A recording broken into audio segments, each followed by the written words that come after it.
नमस्कार, मी प्राजक्ता तांडेल. बुलेटिन मध्ये आपलं सगळ्यांचं स्वागत. आणि बुलेटिनच्या सुरुवातीलाच एक मोठी बातमी. शिवसेनेमध्ये ठाकरे आणि शिंदे गटामध्ये दररोज खडाजंगी पाहायला मिळते आणि अशातच आता ठाकरे विरुद्ध भाजप असं चित्र पाहायला मिळू लागलंय. आदित्य ठाकरेंवर कायदेशीर कारवाई का करू नये असा सवाल भाजप नेते आशिष शेलार यांनी उपस्थित केलाय. प्रकल्पावरून आदित्य ठाकरे मराठी तरुणांची माथी भडकवत असून त्यांनी माफी मागावी अशी मागणी आशिष शेलार यांनी केलेली आहे. सध्या राज्यात वेदांता फॉक्सकॉन प्रकल्पावरून राजकारण तापलंय. तर आदित्य ठाकरेंकडून सध्या जनआक्रोश रॅलीच्या माध्यमातून या प्रकल्पावरून सरकारवर टीका केली जाते आणि तोच धागा पकडून आशिष शेलारांनी आदित्य ठाकरेंवर हल्लाबोल केलेला आहे.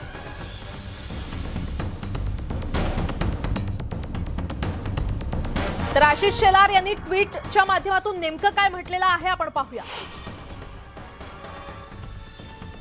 ठाकरे सरकारच्या 2.5 वर्षांच्या काळात वेदांत फॉक्सकॉन कंपनीला ना जमीन दिली ना करार केला. प्रकल्प महाराष्ट्रात तुम्ही आणलाच नाही आणि प्रकल्प गेला म्हणून ओरडता. 2.5 वर्ष कंपनीला का लटकवलं?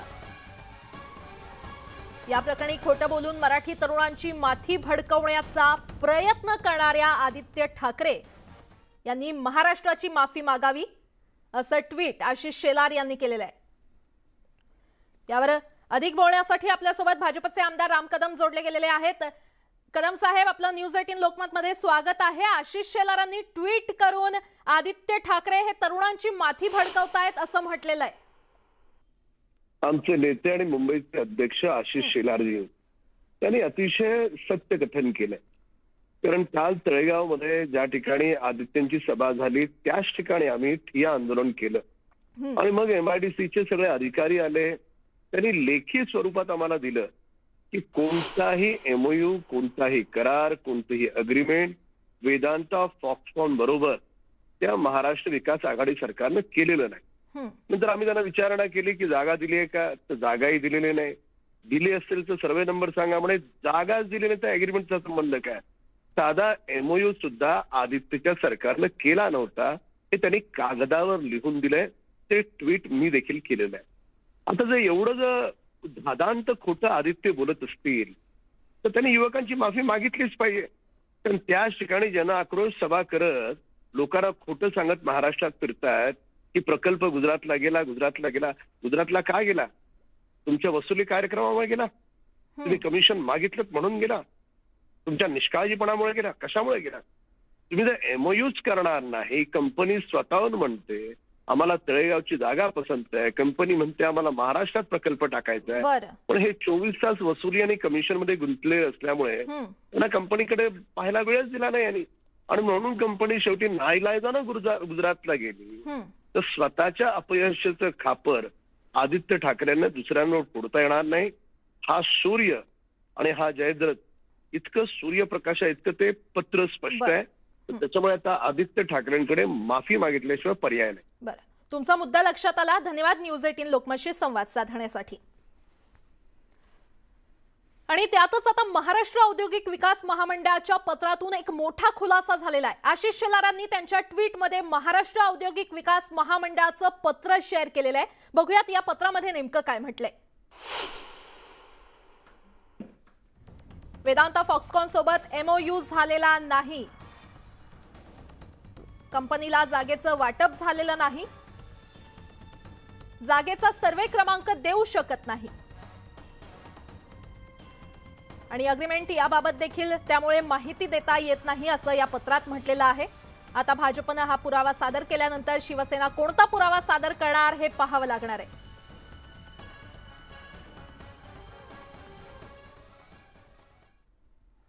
बातमी पुण्यातून. पुणे पोलिसांनी कोंढवा परिसरातून 6 जणांना चौकशीसाठी ताब्यात घेतलेलं आहे. घोषणाबाजी आणि NIAच्या कारवाईच्या पार्श्वभूमीवर त्यांना ताब्यात घेतलेलं आहे आणि त्यांची चौकशी सध्या सुरू असल्याचं कळतंय. कोंढवा परिसरातून 6 जणांना ताब्यात घेतलेलं आहे. त्यांना चौकशीसाठी ताब्यात घेण्यात आले असल्याचं कळतंय. अधिक माहिती देत आहेत आमचे प्रतिनिधी वैभव आपल्यासोबत जोडले गेलेले आहेत. वैभव, पुणे पोलिसांनी कोंढवा परिसरातून 6 जणांना चौकशीसाठी ताब्यात घेतलंय असं कळतंय. काय सविस्तर अपडेट?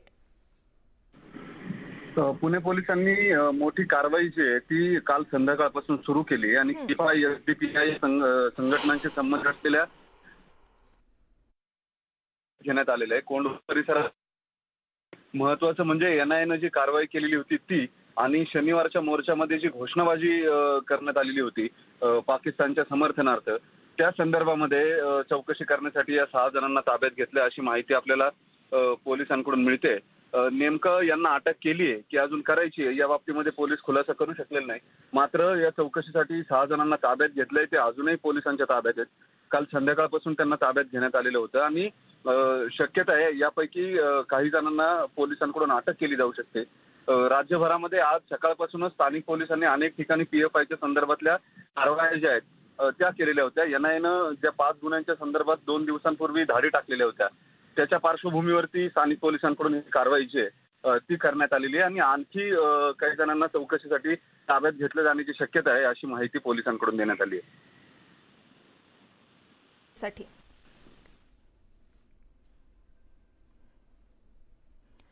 आज राज्यातील सत्ता संघर्षावर सुप्रीम कोर्टात मोठा फैसला होणार आहे आणि आता त्याच संदर्भातल्या काही महत्त्वाच्या बातम्या पाहूयात.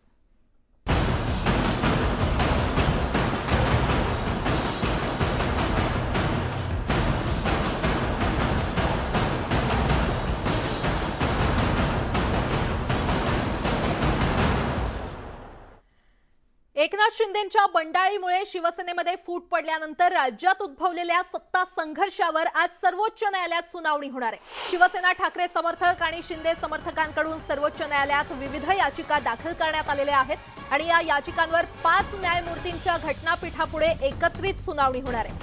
एकनाथ शिंदे यांनी बंड करून भाजपशी हातमिळवणी करून स्थापन केलेल्या सरकारचं भवितव्य या याचिकांच्या निकालावर अवलंबून आहे. खरी शिवसेना कुणाची याबाबत केंद्रीय निवडणूक आयोगापुढे सुनावणी प्रलंबित असून ती सुरू करायची की नाही याबाबतचा निर्णय आज अपेक्षित आहे. दरम्यान जनतेला सत्ता संघर्षाची सुनावणी आज लाईव्ह पाहता येणं शक्य होणार आहे. आजपासून सुप्रीम कोर्टाच्या कामकाजाचं थेट प्रक्षेपण होणार आहे. घटनापीठाच्या सुनावण्यांचं लाईव्ह स्ट्रीमिंग करण्याचा निर्णय न्यायालयाच्या बैठकीत घेण्यात आला होता आणि सर्वोच्च न्यायालयातील सुनावणीचं थेट प्रक्षेपण करण्यात यावं याबाबत याचिका दाखल केल्यानंतर सुमारे 4 वर्षांनी हा निर्णय घेण्यात आलेला आहे.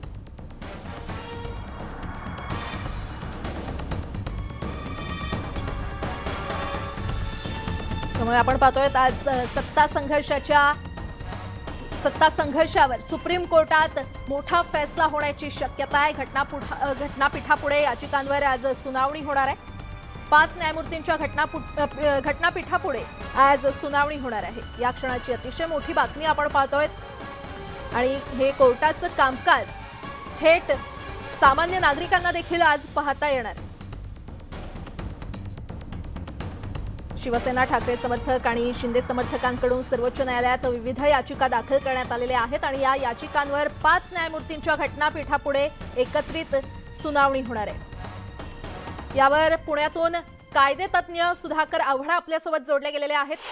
सर, न्यूज 18 लोकमतमध्ये स्वागत आहे. आज संपूर्ण राज्यासाठीच नाही सत्ताधाऱ्यांसाठी आणि निश्चितच विरोधकांसाठी देखील महत्त्वाचा दिवस आहे. आज सुप्रीम कोर्टात महत्त्वाचा फैसला येण्याची शक्यता आहे. कसं पाहता या सगळ्याकडे, काय सांगता येईल? आज खटल्याची सुनावणी आहे ही तर ऐतिहासिक आहेच. ही फक्त पक्षकारांच्यासाठी, लोकांच्यासाठी नाही तर वकील वर्गासाठी आणि ही अशा प्रकारची घटनात्मक ऐतिहासिक गोष्ट यासाठी आहे की सर्वोच्च न्यायालयाचं थेट प्रक्षेपण आणि तेही अशा प्रकारच्या राजकीय खटल्यापासून व्हावं हा खरा घटनात्मक योग म्हणावा लागेल. आजची जी सुनावणी आहे ही 5 प्रकारात आपल्याला विभागता येईल. कारण पहिल्यांदा आधी एक पिटिशन दाखल झाला, तो होता 16 आमदारांच्या अपात्रतेचा विषय, त्यानंतर राज्यपालांच्या विषयीचा विषय आणि त्यानंतर झालेले अनुषंगिक जे खटले दाखल झालेले होते, याचिका दाखल झालेल्या होत्या आणि त्यामध्ये इंटरव्हेन्शन झालेलं एक जे ॲप्लिकेशन आहे की व्होटरचं पण म्हणणं ऐकून घ्या, अशा प्रकारची सर्वकष सुनावणी आता सुरू होणार आहे. यापूर्वीसुद्धा अशा प्रकारच्या सुनावण्या झालेल्या होत्या. मात्र आजच्या खटल्याचं एकमेव वैशिष्ट्य असं सांगता येईल की यापूर्वी प्रत्येक गट कोणत्याही तरी पक्षातून फुटून निघायचा आणि स्वतःचं स्वतंत्र अस्तित्व सांगत असे. आता मात्र या खटल्यामध्ये कोणताही गट स्वतःचं स्वतंत्र अस्तित्व सांगत नाही, तर मीच मूळ पक्ष आहे असं सांगतो आहे. आणि म्हणून आजच्या खटल्याकडे आपण त्या दृष्टीनं पाहिलं पाहिजे.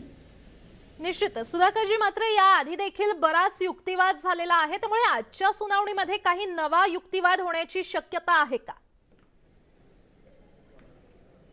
कारण कोर्टाने स्पष्टच केलेलं आहे की प्रत्येक पक्षाला सुरुवातीला 10 मिनिटं दिली जाणार आहेत आणि त्या 10 मिनिटातून त्यांचं वैशिष्ट्यपूर्ण सांगणं त्यांना करावं लागणार आहे.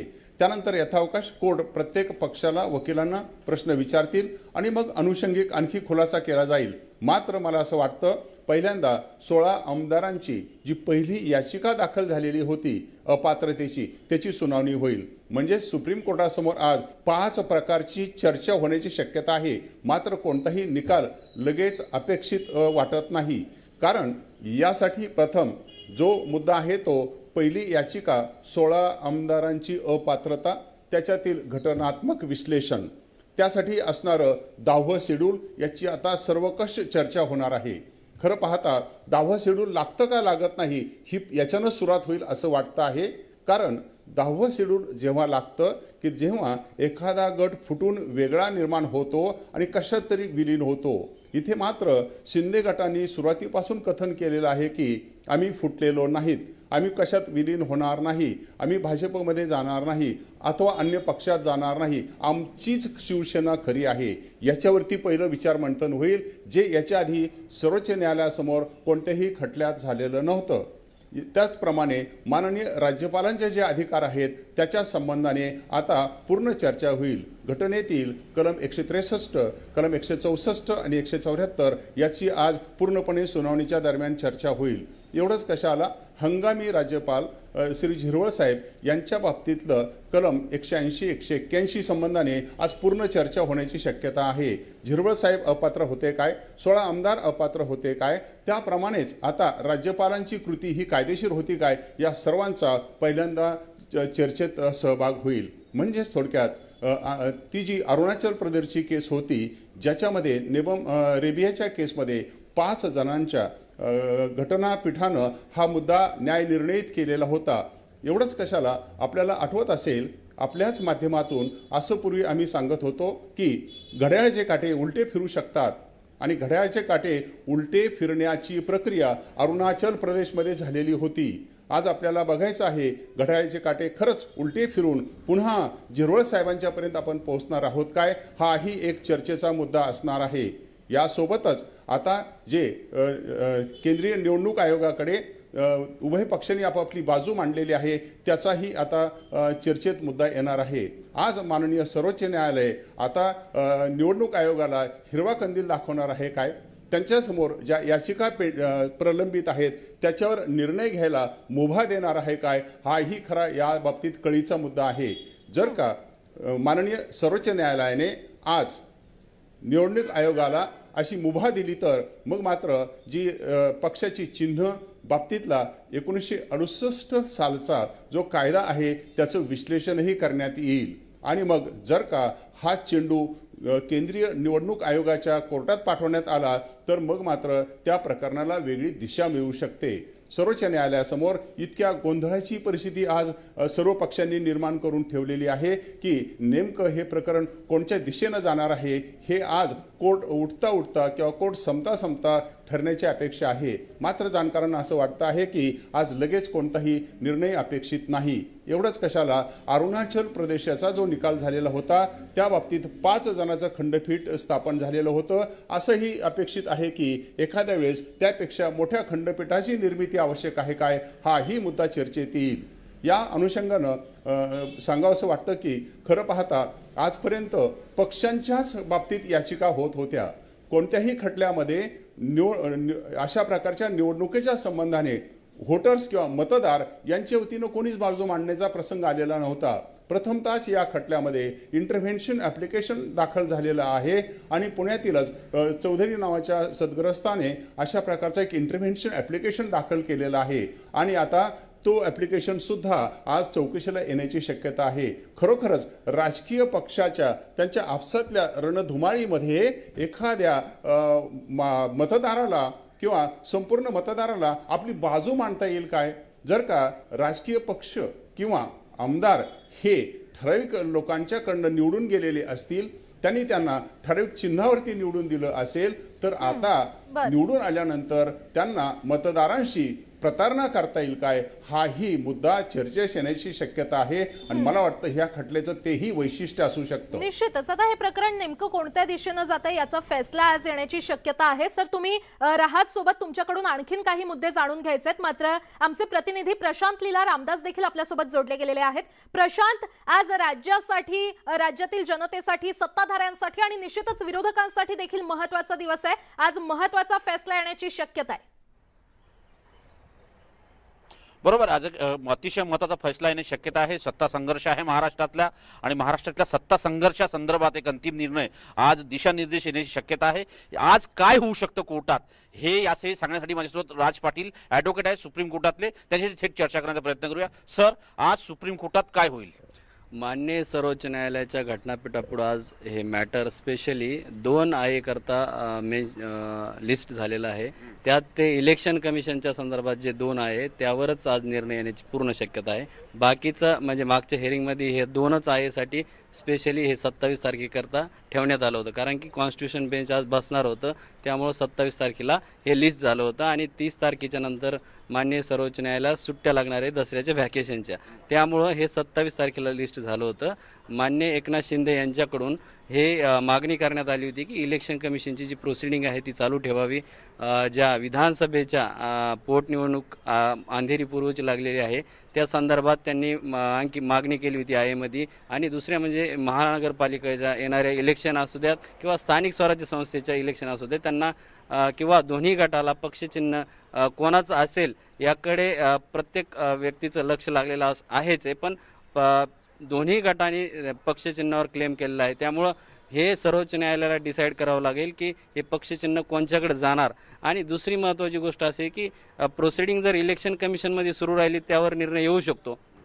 त्याकरता एकनाथ शिंदे यांच्याकडून वारंवार मागणी करण्यात होती की इलेक्शन कमिशनची प्रोसिडिंग चालू ठेवावी व त्यावर निर्णय करण्यात यावा, जेणेकरून येणारे जे इलेक्शन आहे त्याकरता स्पष्ट असेल की पक्षचिन्ह कोणच्याकडे असेल किंवा नसेल. ह्या गोष्टीत स्पष्टता येण्यासाठी ती प्रोसिडिंग चालू असावी अशी त्यांची वारंवार मागणी होती. याचा अर्थ इलेक्शन कमिशननी डिसाईड करावं की मूळ पक्ष कोणचा आहे यावरती निर्णय येण्याची शक्यता आहे. बिलकुल, कारण की हे 2 आहे इलेक्शन कमिशन संदर्भातच आहे. ते आहे पक्षचिन्ह आणि पक्षाची जी निर्णय आहे पक्ष कोणाच्याकडे असेल किंवा पक्षाचा जो क्लेम करण्यात आला होता त्या संदर्भात आहे. आणि दुसरं महत्त्वाचं म्हणजे आज सगळी लाईव्ह प्रोसिडिंग होते, म्हणजे पॉलिटिकल केस आहे, राजकीय अशी केस आहे आणि त्याचं लाईव्ह होतंय, त्याबद्दल काही माहिती? माननीय सर्वोच्च न्यायालय आजपासून सर्वच केसेस म्हणजे जे कॉन्स्टिट्यूशनल बेंच आहे ते लाईव्ह होत आहे. हे भारतासाठी अत्यंत महत्त्वाची गोष्ट आहे आणि ऐतिहासिक गोष्ट आहे. ही फक्त ह्याच केस पुरती नसून ते सर्व मॅटर करता आज लाईव्ह स्ट्रीमिंग होणार आहे किंवा इथून पुढे होणार आहे. महाराष्ट्राची केस जी आहे ती कॉन्स्टिट्यूशन घटनात्मक खंडपीठापुढे आहे. आज सुरुवातीला कुठली केस असेल, त्यानंतर महाराष्ट्राची केस येण्याची शक्यता आहे का? दिल्लीच्या संदर्भात एक कॉन्स्टिट्यूशनल बेंच समोर ती केस आहे. पण मागच्या ज्या सुनावणीमध्ये अत्यंत स्पष्टपणे न्यायाधीशांनी सांगितलं होतं की हे 2 स्पेशली आहे महाराष्ट्राच्या सत्ता संघर्षाच्या संदर्भात किंवा इलेक्शन कमिशनच्या संदर्भात जी प्रोसिडिंग आणि त्यावर होणारा निर्णय तो अत्यंत महत्त्वाचा आहे. कारण की येणारे इलेक्शन किंवा ते पक्षचिन्ह कोणच्याकडे असावं किंवा असेल हे भवितव्य व स्पष्टता येण्यासाठी अत्यंत महत्त्वाचं आहे. आणि जर प्रोसिडिंग चालू राहिली तर निर्णय येण्याची शक्यता इलेक्शन कमिशनमध्ये आहे. इलेक्शन कमिशनमध्ये निर्णय झाल्यावर अमान्य असला तरी सर्वोच्च न्यायालयात ते येऊ शकतात. म्हणजे ज्या पद्धतीनं सुप्रीम कोर्टातले वकील सांगतात की आज इलेक्शन कमिशनच्या संदर्भात, केंद्रीय निवडणूक आयोगाच्या संदर्भात दिशानिर्देश मिळण्याची शक्यता आहे की यानंतर महाराष्ट्राचा सत्ता संघर्षाची सुनावणी होऊ शकतं, केंद्रीय निवडणूक आयोगापुढे जाण्याची शक्यता आहे. या 2 जे प्रमुख आहे होते त्याच्या आधारावरती आज निर्णय अपेक्षित आहे असंही ॲडव्होकेट राज पाटील सांगत आहे. बरं, प्रशांत, धन्यवाद या सविस्तर माहितीसाठी. तर आज सुप्रीम कोर्टामध्ये ऐतिहासिक निर्णय येण्याची शक्यता आहे. 5 न्यायमूर्तींच्या घटनापीठापुढे आज सुनावणी होणार आहे. सर्व याचिकांवर एकत्रितरित्या ही सुनावणी घेण्यात येणार आहे आणि या कोर्टाच्या कामकाजाचं थेट प्रक्षेपण सामान्य नागरिकांना देखील आज पाहता येणार आहे. या क्षणाची अतिशय मोठी बातमी आपण पाहतोय आणि सुप्रीम कोर्टातील सुनावणीपूर्वी आमच्या प्रतिनिधींना अनिल परब यांच्याशी बातचीत केलेली आहे. आपण ती देखील पाहूयात. सुप्रीम कोर्टात सुनावणी होणार आहे, त्यासाठी अनिल परब त्यानंतर अनिल देसाई पोहोचलेले आहेत. त्यांचं काय म्हणणं आहे हे जाणून घेऊया. अपेक्षा आहे, तुमची उत्सुकता आहे, आम्ही आमची बाजू मांडू आणि त्याप्रमाणे निर्णय येईल अशी अपेक्षा आहे. पण सर काय चिन्हाबाबत काय वाटतं आपल्याला? नाही, आता ह्या बाबतीमध्ये प्रत्येक गोष्टीवरती जे 8 मुद्दे आहेत त्या 8 मुद्द्यांवरती मुद्द्याप्रमाणे चर्चा होईल आणि त्याप्रमाणे निर्णय येईल. अगदी मुद्द्यांवर सगळ्या चर्चा होईल आणि निर्णय येईल अशी प्रतिक्रिया.